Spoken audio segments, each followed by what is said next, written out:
कुंभकर्ण ने कहा कि मैं 6 महीने के लिए सोऊं और 1 दिन के लिए जगूं। ब्रह्मा जी ने तुरंत कहा एवमस्तु, ऐसा ही होगा। क्यों? क्योंकि जब 1 दिन के लिए वो जगता है कुंभकर्ण तो सारी सृष्टि का विनाश कर देता है।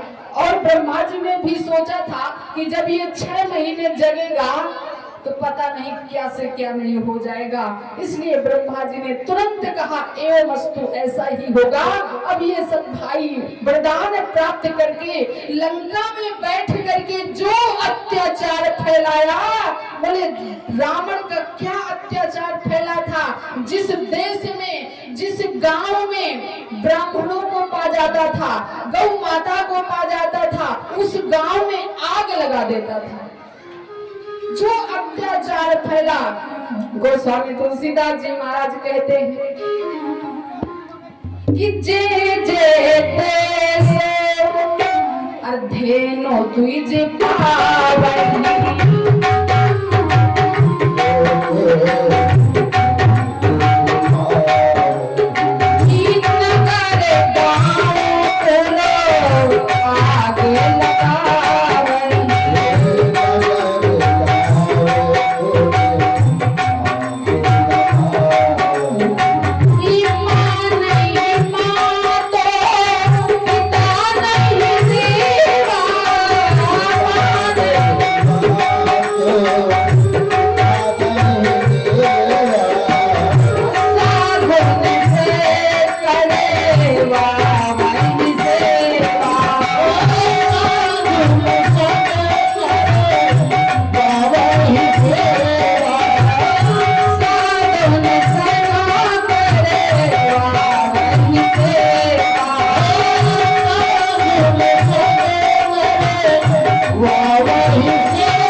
भगवान को लेना पड़ा। अच्छा, मनु और शतरूपा ने जो भगवान की तपस्या किया, भगवान की तपस्या की 30,000 वर्ष तपस्या किया भगवान, और उनका शरीर खिन्न खिन्न हो गया। ऐसा लगता है कोई ढांचा में चमड़ा फंसा है। 30,000 वर्ष जिन्होंने तप किया हो तो उनकी शरीर की स्थिति क्या हो जाएगी। आकाशवाणी हुई कई बार, लेकिन वो तो भगवान को देखना चाहते थे, भगवान के दर्शन प्राप्त करना चाहते थे, लेकिन भगवान आ गए। मनु और शतरूपा से कहा वरदान मांग लो, क्या वरदान चाहिए।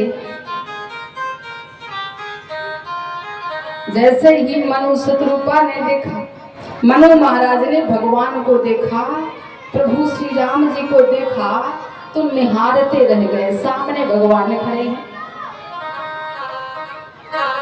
निहार रहे हैं प्रभु को, और ऐसा लगता है कि भगवान की ओर से ये जो हमारी पलक है ना, 1 मिनट के लिए प्रभु को छोड़े नहीं, देखते रह गए। मनु महाराज भगवान की ओर एक टकटकी लगाकर देखते रह गए, निहारते रह गए।